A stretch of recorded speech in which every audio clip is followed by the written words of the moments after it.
Hi everyone, doctor जय Mehta here from Mumbai.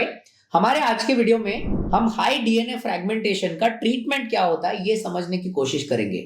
देखिए, जब कभी भी DNA fragmentation value is more than 25%, उस चीज को हम बोला है high DFI, right.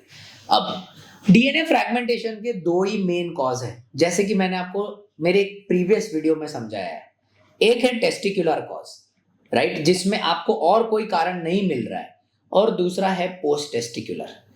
Post testicular में मैंने आपको समझाया था इन्फेक्शन सबसे कॉमन, ओबेसिटी, स्मोकिंग, अल्कोहलिज्म मतलब दारू पीना, right, any form of drugs या हार्मोनल इम्बैलेंस, ये सारे चीजें कॉमन फैक्टर्स हैं।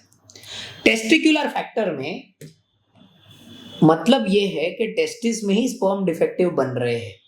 एक्चुअली में इस चीज के लिए कोई सॉल्यूशन नहीं है, बट रेयरली हमको ऐसा देखने में आया है कि जब कभी भी टेस्टिकुलर कॉज रहता है तब पेशेंट को साथ में रहता है ग्रेड 3 या ग्रेड 4 वैरिकोसील। ऐसा माना जाता है कि अगर आप ग्रेड 3 या ग्रेड 4 वैरिकोसील को ठीक करते हो, अगर वो प्रेजेंट है तो ऑलराइट, ये आपको क्लिनिकल एग्जामिनेशन पे पता चलता है। ऑलराइट, क्लिनिकली पाल्पेबल मतलब आपको फील करना होना चाहिए कि आपको वैरिकोसील है, ऑफ कोर्स आपके डॉक्टर को। और जब आप उसको ट्रीट करते हो तो there is a 30 to 50% chance कि आपका डीएनए फ्रैगमेंटेशन इंडेक्स जो है वो वैरिकोसील सर्जरी के बाद में कम हो सकता है। ऑलराइट, ये एक ही चीज है। अगर मान के चलिए आपने सब ट्राई कर लिया और आपका कुछ भी करने के बावजूद डीएनए फ्रैगमेंटेशन इंडेक्स कम नहीं होता है, तो उसका ट्रीटमेंट बहुत ही स्ट्रेट फॉरवर्ड है, and that is to do ICSI.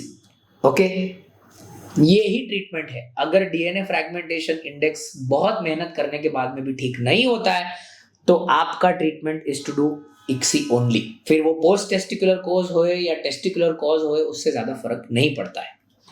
इसके उपरांत जो हम कॉमनली देते हैं लोगों को, that is something called as antioxidants. Antioxidants जैसे कि मैंने बहुत बार बताया है, आप च्यवनप्राश को अगर देखोगे तो डाबर का जो च्यवनप्राश कमर्शियली अवेलेबल च्यवनप्राश है, that has a lot of antioxidants.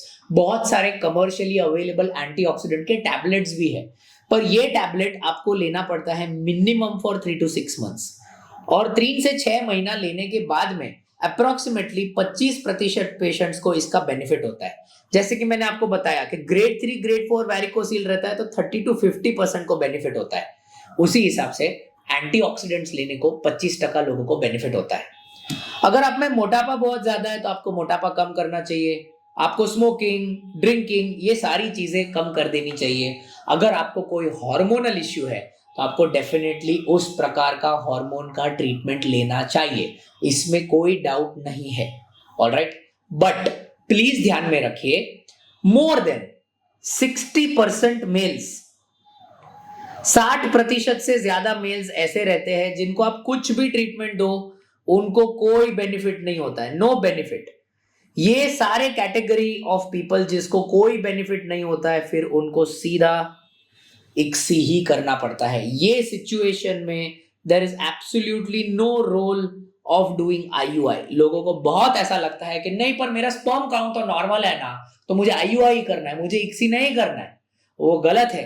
अगर सारा ट्रीटमेंट देने के बावजूद डीएनए फ्रैगमेंटेशन इंडेक्स ज्यादा है, कम नहीं हो रहा है, और आपको परसिस्टेंट इनफर्टिलिटी है, उस सिचुएशन में there is no role of IUI.